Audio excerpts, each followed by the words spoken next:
Em meio a um verdadeiro tiroteio de informações, há tantas discussões acaloradas, convicções cegas, a busca incessante pelo entendimento do que se passa ao redor e a posicionamentos políticos, na esmagadora maioria das vezes, passionais, amarrados em construções individuais da realidade.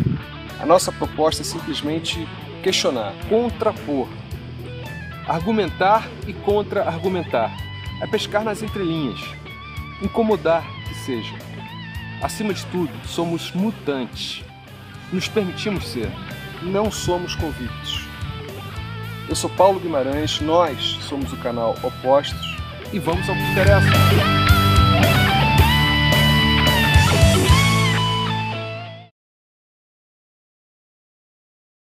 Estamos aqui com o nosso convidado especial de hoje, Daniel Saito, psicólogo, psicoterapeuta corporal e de traumas.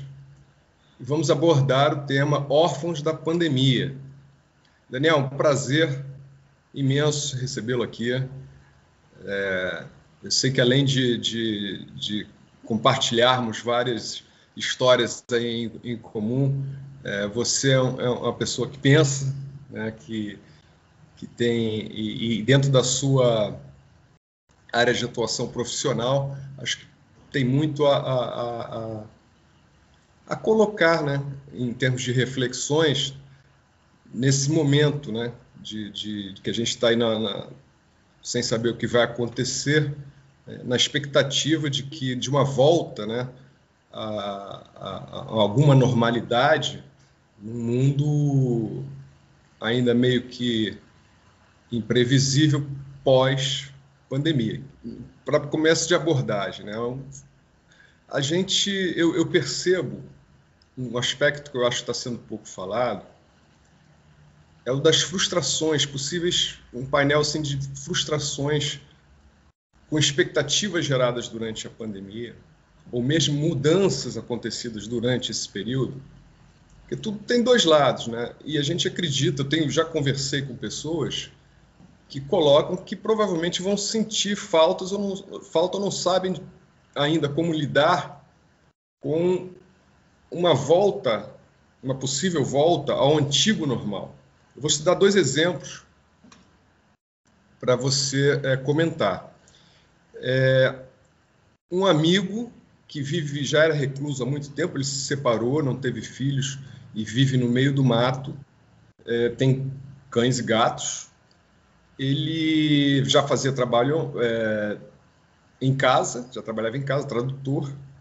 Esporadicamente eu o visitava, que é até um lugar muito agradável, e ele ficava feliz da vida quando via gente, como ele recebia, enfim. E durante a pandemia eu não o vi pessoalmente, mas a gente conversa de vez em quando, e ele me falou: Paulo, eu tenho me sentido mais confortado, vamos dizer assim, eu tenho me sentido mais normal, menos diferente, porque parece para mim que é um domingo prolongado, que não acaba. Então, eu me sinto mais inserido no contexto.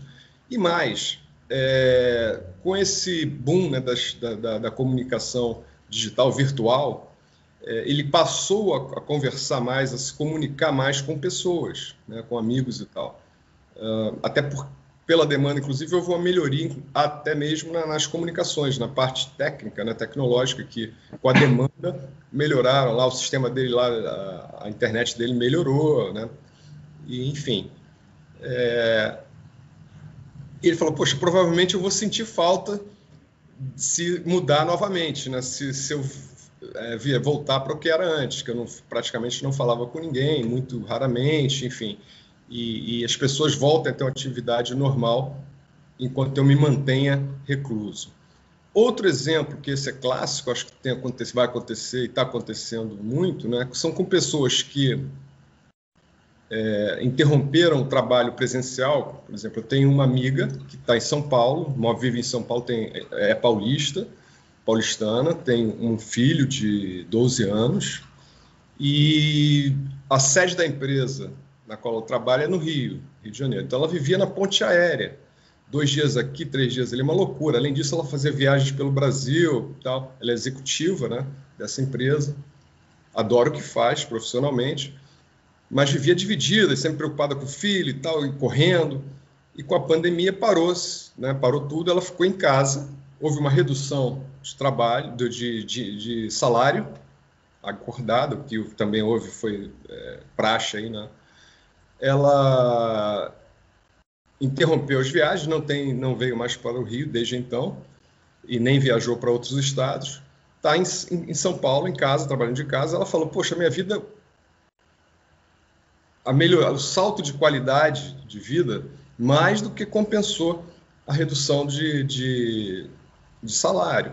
Eu estou próxima do meu filho, eu tenho tempo para fazer yoga, para me exercitar todo dia, coisa que eu não fazia, estava sempre correndo. A minha produtividade, inclusive, aumentou, ela acha, né, não tem um feedback ainda mais preciso da empresa, acho que as empresas ainda vão avaliar isso, né? Mas, enfim, ela falou, já está preocupada se vai voltar ao antigo normal, como é que vai ser de novo uma readaptação que possivelmente ocorra, né? Se a coisa voltar ao que era antes. Enfim, como é que você vê isso? Bom, a palavra é sua. Bem, primeiro quero dizer que é um prazer estar aqui com você, né? Que é um profissional que eu admiro muito, além de um grande amigo também. Então é uma enorme felicidade estar nesse momento contigo. Escutei, né, esses 2 casos que você trouxe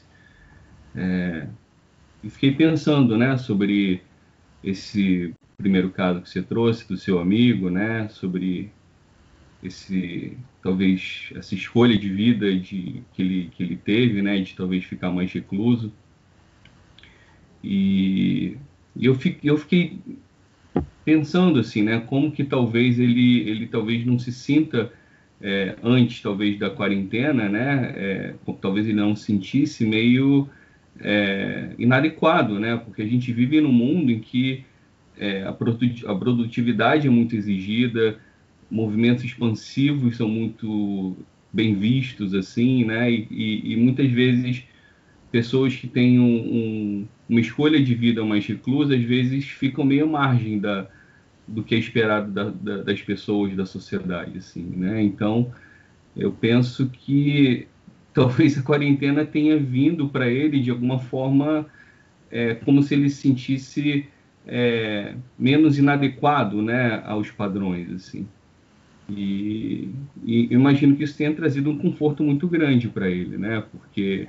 E aí imagino que é isso, quando ele se sente mais confortável, provavelmente também ele se sente mais à vontade também, e aí eu acho que é um momento que é possível movimentos expansivos, né? Porque muitas vezes a pessoa acaba se retraindo por, de alguma forma, às vezes se sentir ameaçada por alguma coisa de fora, não sei, não conheço seu amigo, então nem posso falar dele especificamente, assim, né? Mas... Então, o mundo inteiro entrando nesse modo de quarentena, né? Eu acho que talvez ele tenha sentido talvez mais adequado e a partir disso mais à vontade, talvez, de procurar pessoas, de talvez fazer movimentos expansivos, mesmo que virtuais, e aí imagino que ele tem sentido talvez até mais produtivo, assim, né, na vida dele. Sim. Eu acho que você falou uma coisa muito interessante da adequação ou inadequação, né? Porque realmente, né, e às vezes subliminarmente, tudo que a gente vê, né, as sociedades, né, os indivíduos, né, numa sociedade são muito pressionados, sofrem uma grande pressão para se adequarem àquele padrão, que você falou em padrão também. Então, certos padrões, quando você foge, você já tem uma força corretiva, né, tentando te empurrar, e quando você não percebe que não está difícil, né, a sua natureza está te impelindo para fora, gera um conflito, né, gera um conflito interno, talvez, né, possa gerar conflitos internos que podem até se expandir para o externo também, para o coletivo, né? Sim, e eu vejo esse momento assim, né? A gente muitas vezes fica muito focado só nos pontos negativos da quarentena, né? Mas eu acho importante que a gente consiga ver também o que pode ser aprendido, o que pode ser ganho nesse momento, assim, né? Sim. E eu penso como se fosse um momento meio caverna, sabe? Um momento que imagina aquele animal, né, que acabou se metendo em alguma luta por sobrevivência e ficou cheio de feridas. Ele entra dentro da caverna para curar as próprias feridas, assim, né?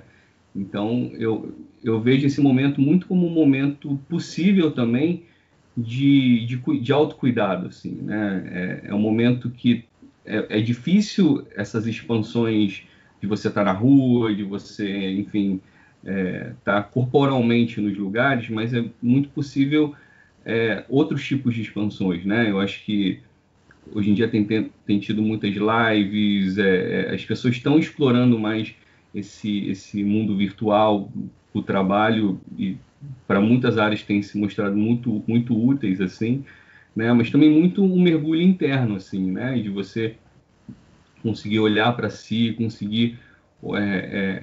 porque é uma grande dificuldade que eu vejo, de forma geral, as pessoas têm, né? As pessoas sempre tentam buscar, acho que essa felicidade, buscar essa satisfação, essa completude fora, como se algo de fora, um objeto, fosse trazer essa sensação de realização, né? Mas será que a gente correndo atrás sempre de coisas de fora e essa sensação nunca se esgotando, será que o que a gente busca está realmente fora ou será que pode estar dentro também? Né? Então, eu acho que esse momento da quarentena é um momento que a gente pode estar olhando para dentro e tentando enxergar o que pode ser trabalhado, o que pode ser descoberto, né? Porque acho que tem coisas lindas aí escondidas dentro de cada um de nós, né? Com certeza, né? Com certeza. O autoconhecimento, né? O mergulho para dentro de si sempre é uma prática, né? Que a gente sabe que é necessária, né? Mas às vezes os fatores externos, como você citou, coisas externas, né? Fatores externos dificultam muito, é muita informação, muita cobrança, muita pressão, né? Por adequação e fatores mesmo práticos, né? Financeiros, por exemplo. A pessoa que está aqui, a quarentena não, a pandemia em si, né? E a quarentena, por conseguinte, todas as consequências geradas disso tudo, deixaram muitas pessoas com necessidades básicas, né? E carências básicas, materiais mesmo, que dificultam muito, né, esse exercício, né, de mergulho. Não é para todo mundo, ou talvez, né, exija um esforço maior para que elas consigam, né, superar e buscar esse conforto interior, essa paz interior. Sem dúvida. Sim, eu acho que os mestres antigos mesmos falavam, né, como que de meditação, né, falavam que você conseguir nascer numa família que te provém uma segurança financeira é uma grande bênção, né, porque sem dúvida esse tipo de preocupação é muito real, assim, né, e tem esse movimento de impelir a pessoa para conquistar a vida, para conquistar o que precisa fora, assim, né? Seja uma estabilidade financeira, seja o alimento, né, para os filhos, que eu acho que é uma coisa básica. Né? Exatamente. E às vezes esse movimento te envolve de tal forma com esses fatores externos que você esquece completamente de você, né? Do seu eu mesmo, né? Com certeza. Desvia completamente, né? É uma eterna... É um trabalho de expansão e contração, né? E aí eu acho que talvez esse momento que a gente esteja vivendo seja um movimento de contração máxima. Assim, é para expandir de outra forma depois. Exatamente. Né? Eu vejo muito como se fossem as estações do ano. Assim, né? Eu acho que para a primavera existir, precisa haver o inverno, né? Que é o momento que se acumula todos os recursos naturais da natureza, assim, né? E aí quando aqui no Brasil a gente não vive isso porque sempre verão, né? Mas em países que as estações são mais definidas, assim, a gente vê como que quando a neve derrete e começa a nascer, florescer, nascer plantas, assim, né? Como tem uma energia em potencial guardada, né? No que foi acumulada nesse inverno, né? Então eu imagino que eu vejo que a gente está saindo de um inverno, né? Não sei se saindo ainda, porque acho que a epidemia ainda está acontecendo, né? Mas acho que é isso, a gente já está vivendo um inverno eu acredito que a gente possa viver uma primavera futura aí. Ainda sobre esse aspecto, né, de possíveis frustrações, né, na saída desse estado de coisas, indo um pouco mais para o coletivo, estão sempre ligados, né, o individual e o coletivo, né? Eu acho que são complementares, né? Um é consequência do outro, um interfere sobre o outro, né? Por mais que a gente procure de uma forma ou de outra, em fatores externos ou dentro da gente, é sempre um equilíbrio, né? A busca por esse equilíbrio. Mas eu acho que uma analogia que a gente tem feito aqui, a gente ouviu muito se dizer, né, aqui durante a pandemia em mudanças de paradigma, né, seja do sistema, sejam pessoais, individuais, exatamente o que você falou, refletir sobre si mesmo, sobre a coletividade, ou seja, quais são os nossos valores mais importantes. Muitas palavras surgiram aí até de forma muito banalizadas, né? Tipo solidariedade, empatia, o meio ambiente, fotos da Baía de Guanabara que estava azulou, então vai mudar, como se fosse surgir uma nova era, ou seja, eu comparo muito aquele momento lá atrás da era de Aquário, anunciar a chegada da era de estávamos entrando na era de Aquários, né? Isso também gera, em termos até coletivos, muita expectativa, né? E se vamos supor que o sistema, que a coisa volte a funcionar mais como era antes, porque está sempre se transformando realmente, né? Mas mais próximo à antiga normalidade, até porque essa mudança dramática, vamos combinar, é difícil que ocorra de supetão, a não ser que a catástrofe continue, que não é o quadro mais provável, diga-se de passagem, né? Assim, a gente não espera que isso vá se prolongar, que o vírus não vá desaparecer, que surjam outros vírus na sequência, que seja o apocalipse. Então, a gente também espera que a coisa não se dê de uma forma tão súbita, né, repentina, drástica, vamos dizer assim, uma mudança de paradigmas, da mesma forma que lá atrás, houve, né, quando vários movimentos, né, surgiam juntos e existia essa movimentação e essa expectativa de uma nova era. Então, em termos coletivos, você acha que isso também pode gerar uma certa frustração coletiva, inclusive isso refletir no individual? Como é que você vê essa situação? Você concorda que houve essa expectativa gerada? Sim, eu acho que tem essa expectativa e eu concordo contigo que, sendo bem realista, né? Eu espero que algumas coisas mudem, mas eu também não acho que as coisas vão mudar completamente. Até porque, como você falou, acho que talvez para ter uma mudança muito maior, eu acho que precisaria haver um esgotamento total, talvez, desse mundo capitalista que a gente vive, e não é o caso, né? O coronavírus, acho que é isso, mudou muita coisa, a vida mudou muito, mas não houve nenhum esgotamento assim da sociedade, né? Em alguns, só um aspecto aqui importante, inclusive em alguns pontos, por exemplo, esse negócio de a corrida para a vacina, por exemplo, né? A indústria farmacêutica mundial, de diferentes países, correndo atrás de vacinas e de tratamentos. Sim. Isso até acaba reforçando, se você consegue efetivamente uma vacina e tratamentos, né, em tempos recordes, isso acaba reforçando o sistema, né, no caso. Sim, exatamente, porque é isso, né? Quantos bilhões não vão ser gerados, né, vacinando e o sistema se torna autoconfiante, mais confiante, tá vendo? Nós conseguimos soluções rápidas. Né? Nós demos conta, né, da forma que a gente conhece, né? O sistema pensa assim, né? O sistema, exatamente. Exatamente. Ele fala, olha, tá vendo? Isso enche o ego do sistema, né? Ou seja, nós somos capazes, o sistema é bom, funciona, nós conseguimos soluções, nós conseguimos responder aos desafios, né, da humanidade, vamos dizer assim. Então, você sempre tem dois lados, né? Sempre uma... Né? E ninguém sabe se vai ser resolvido como, mas sempre essa... enquanto de um lado pode ser enfraquecido, de outro lado também pode ser fortalecido, né? Sem dúvida. Mas o que eu estou falando é o aspecto como a gente falou aqui, que você falou, da frustração. O que isso pode gerar em termos de frustração? Aonde leva, para onde... O que essa frustração pode gerar em termos individuais e coletivos, né?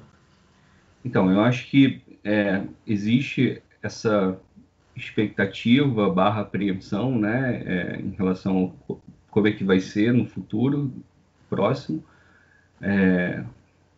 mas me traz muito uma questão que eu acho super importante, né, que é a questão da responsabilidade, né, porque eu acho que se as pessoas ficam nessa expectativa, as pessoas não, a gente, né, porque acho que somos todos nós que somos as pessoas, assim, sim, né? sim.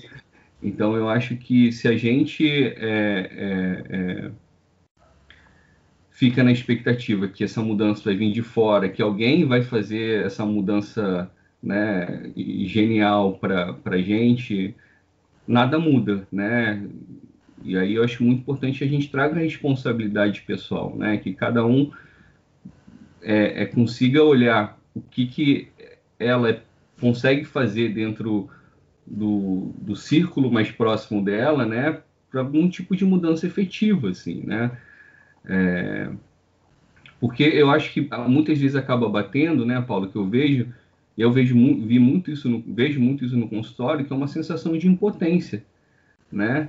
Que é uma sensação de, tipo, tá acontecendo tanta coisa de uma forma tão ampla que as pessoas ficam com muita dificuldade de entender o que elas podem fazer, né? Porque existe, né? Acho que hoje em dia as informações, você desliga o computador, vem informação pela TV, você desliga a TV, vem informação pelo celular. Então as informações não param de chegar, né? Então eu acho que essa saturação, né, de informação muitas vezes deixam as pessoas um pouco confusas, assim, em relação ao que realmente está acontecendo, a como proceder.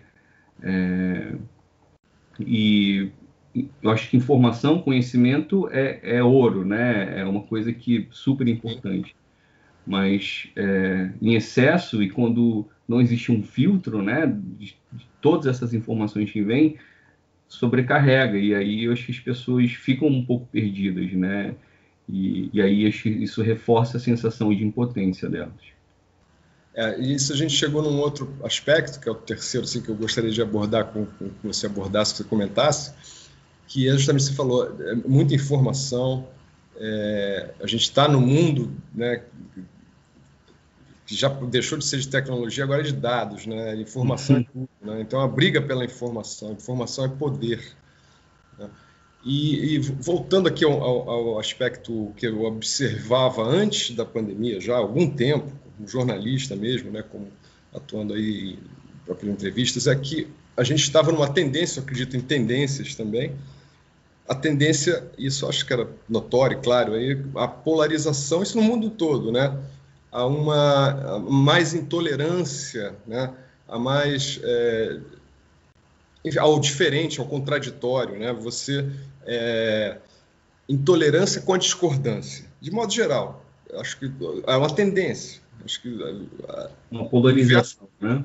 A polarização, E aí você não quer nem... Chega um ponto que você não quer ouvir isso em famílias, em grupos, em sociedades, em países, né? Enfim, no mundo praticamente houve essa tendência. A gente sentia essa tendência, né? antes da pandemia, né? Que você que menos conversa, você se une, você cada vez ao que pensa como você, aos seus similares. Você não quer nem saber o que o outro... Não, você pensa diferente, então você fica para lá, que eu fico para cá. Sectarismo, né? Uhum. Então, estamos aí, levamos uma chacoalhada o mundo inteiro, né?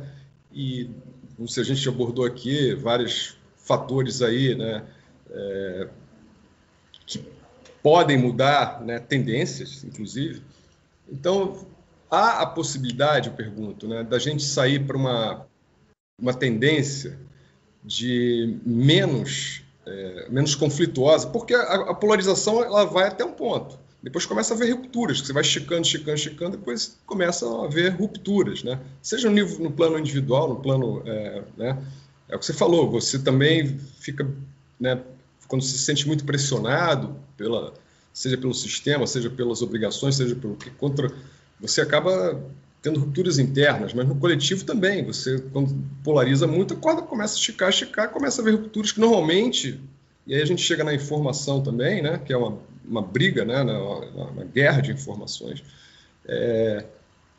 E essas rupturas falam, não, já que eu não quero ouvir o que você tem para dizer, então eu vou impor, o mais forte impõe as informações que lhe convém e exerce o poder do jeito que ele pode. Ou seja, já que eu sou mais forte, não quero conversa, não há diálogo, ao fim do conversa, há rupturas. A tendência é essa, né? A corda vai esticando, e chega um ponto que começa a haver fraturas. Essa era uma tendência que a gente notava que era hegemônica, vamos dizer assim, né? Estava se demonstrando já hegemônica. Você vê que há possibilidade, com essa parada, há uma reversão dessa tendência. Você vê sinais nesse sentido ou não? Você acha que a corda continua esticando após a pandemia? O que você acha? Mas a sua pergunta é assim, em relação a se com esse movimento de esticar, né, com essas discordâncias todas de uma polaridade para outra, se em algum momento vai ter um movimento de inversão de polarização para chegar numa coisa de união, é isso? Não, eu acho o seguinte, eu acho que eu não sei se você concorda comigo, que eu visualizava, a gente via um movimento predominante, vamos dizer assim, porque sempre há movimentos dentro dos movimentos, mas predominante no mundo, né? A intolerância, mais intolerância, a polarização, né? A intolerância com a discordância, você não quer ouvir o contraditório, isso é o que pelo menos eu acho que era o que estava vindo prevalecendo, já aumentando, essa tendência se exacerbava. O que eu pergunto é o seguinte, após essa parada, que foi um choque no sistema, nas pessoas, em tudo, após gerou, inclusive, mais polarização. Vários temas aí, né, relacionados diretamente à própria pandemia geraram mais polarização e mais radicalização de ideias, né, em muitos campos, mas, ao mesmo tempo, também gerou... A gente já vê, inclusive, no campo da política mesmo, né, que já há um arrefecimento, vamos dizer, em alguns setores, né, no mundo, inclusive, né, em busca de assim a coisa vai dar ruim, né? Já há um contramovimento, talvez no sentido de mais conciliação. Não, vamos ouvir o outro, vamos procurar vamos debater, vamos conversar, vamos ouvir o contraditório e procurar coisas em comum, um caminho do meio.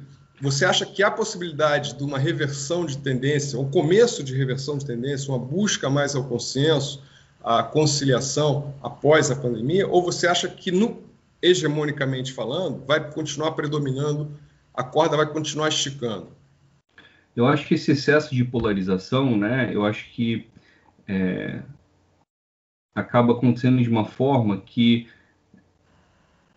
o propósito inicial é perdido, né? Então chega um momento que parece que é mais uma luta para ver quem puxa mais para um lado ou para o outro, e o que talvez inicialmente cada um de cada lado propunha acabou se perdendo, assim, né? Então eu acho que existem muitas pessoas e muitas variedades, muitas variações entre a polaridade, né? Então, eu acho que quanto mais se estica essa corda entre as polaridades, mais fica evidente em relação a todas as pessoas que estão entre essas polaridades que alguma coisa não tá legal, né? E aí eu acho que é o momento, talvez, que possa trazer a reflexão de qual é o propósito inicial, né? Tipo, o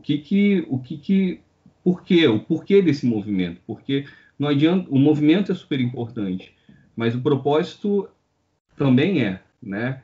Então, o propósito inicial, né? Então, e aí eu acho que talvez a gente possa trazer para a gente, né? Que eu acho que a gente falou muito desses movimentos expansivos, que para mim são movimentos horizontais, assim, né? Movimentos de expansão horizontal.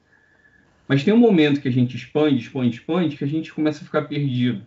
E é super importante que a gente traga nossa verticalidade, que a gente traga o nosso centro e a gente entre em contato com qual é o nosso propósito inicial das coisas, né? Então, acho que trazendo do macro para o micro, eu acho que é super importante. Eu acho que esse movimento horizontal e vertical e é um movimento e aí acho que, né, tem muito a ver até com a questão do Yin Yang, né? Que eu acho que é um movimento super interessante, que dentro de cada oposto existe uma sementinha do outro oposto, né? Que isso gera esse movimento espiralado. Para mim é um movimento espiralado, né? É um movimento de crescimento, né? Então, ou seja, para a própria de um nasce o outro, né?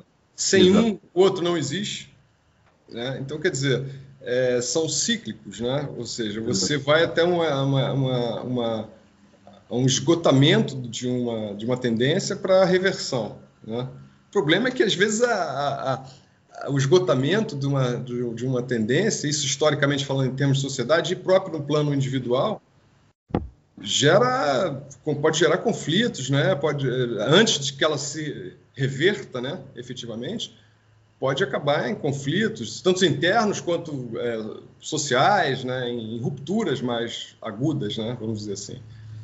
Tomara que não. Mas eu acho que o conflito faz parte, né, da vida, assim, né? Porque o conflito é conflito de talvez duas coisas que se entendem diferentes uma da outra, e a partir desse conflito é possível chegar no entendimento, né? Acho que o problema são os confrontos, né? Os confrontos buscam aniquilação, o confronto busca um ganhar e outro perder. Exato. Né? Então, eu acho que o conflito é muito rico, o confronto é perigoso, né? Sim, muito bem colocado isso, exatamente. E você, então você acha que há a possibilidade da gente sair, então, sem chegar ou com menos confronto, vamos dizer assim, sem chegar em rupturas mais agudas, tanto no plano individual quanto no plano coletivo, né? Apesar de estarmos expostos a frustrações enfim, você enxerga que nós possamos sair para uma zona de menos confrontos e mais conflitos, vamos dizer assim, produtivos, ou seja, que busquem, mas que se aceitem, que o conflitos dentro dos quais os polos, né, convirjam mais do que tentem pelo menos convergir, ou seja, tentem se aceitar e conviver de forma mais... É o que você falou, o propósito. Qual é o propósito? O propósito de todos é conviver da melhor forma possível, né? Eu espero, né? Eu acho que isso seria uma coisa muito boa, mas eu entendo que muitas vezes o confronto é um caminho mais fácil, né? Por exemplo, quando você tem uma diferença com alguém, né? Às vezes é muito mais fácil você querer dar um soco na cara da pessoa do que falar para a pessoa o que te incomodou, né? Porque a gente tem uma tendência de entrar numa coisa acusatória, né? Você não precisa nem dar um soco, mas você vai querer xingar, você vai querer ofender, né? Então, eu acho que... E para mim, o mais importante é que a pessoa consiga falar o que incomoda, como ela sente aquilo que está acontecendo, né? Então, para mim, assim, quando você me pergunta isso, eu gostaria muito. E eu acho que é meu trabalho, né, tentar trazer a reflexão para as pessoas, que as pessoas consigam se observar e que elas consigam...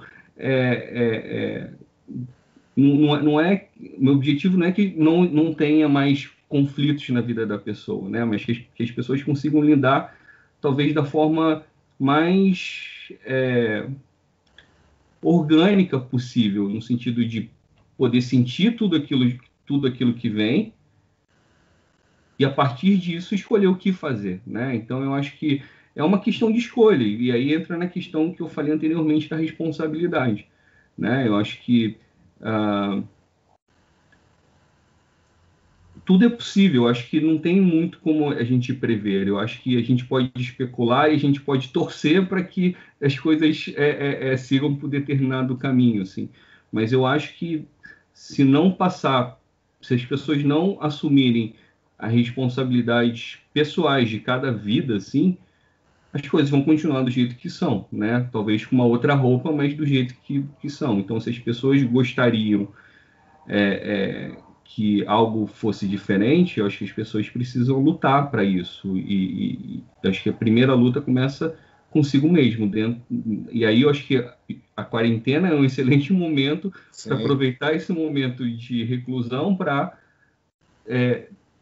criar essas transformações internas, né? A gente sabe que porque aquela velha história, porque as florestas são verdes, né? Então vamos partir de novo, né, do individual, do indivíduo para o coletivo, né? Se você estiver bem consigo mesmo, você vai irradiar e proliferar esse bem-estar. É isso que você pensa também? Indo nesse tema da floresta, né? Eu me lembro de um conto que eu acho muito bonito, que tinha uma floresta pegando fogo, e aí tinha um beija-flor, que tava todos os animais fugindo, o beija-flor indo e voltando do lago e jogando a gotinha do lago na floresta pegando fogo. E aí, em algum momento, a águia perguntou para o beija-flor e falou: você sabe que com essa gota você não vai conseguir apagar fogo nenhum, né? E aí o beija-flor falou: olha, eu estou fazendo a minha parte. Então eu acho que é isso, né? Acho que cada um pode contribuir com uma gota, e quem sabe uma gota vira um balde, e a partir de um balde talvez uma carreta, e enfim, e as coisas vão se expandindo, né? Daniel, eu acho que depois dessa sua reflexão aí perfeita, dessa sua colocação, desse exemplo, dessa citação, né, vamos dizer, acho que a gente pode encerrar, tá ótimo. Obrigado mais uma vez, de coração. Prazer enorme receber. Espero que a gente converse mais vezes. Você vai ser convidado novamente, com certeza, para a gente refletir junto aqui, pensar, trocar essa bola, que eu acho que é importante a gente passar isso adiante. Tá certo? Se quer acrescentar alguma coisa, fica à vontade. A palavra é só fechar aí esse nosso bate-papo. Só gostaria de agradecer. Eu acho que foi super prazeroso esse bate-papo, e que é uma entrevista que virou um bate-papo, né? E isso é muito prazeroso. E é isso. Eu saio também enriquecido desse encontro. Então, eu acho que a gente conseguiu cumprir o propósito, talvez, da mensagem que talvez eu gostaria de passar, né? Que como é importante essa troca, esse engajamento social, como isso é rico e pode ser muito prazeroso também. Sim, gente, vamos conversar, né? Vamos ouvir o outro, vamos experimentar. Isso. Léo, gratidão, até a próxima.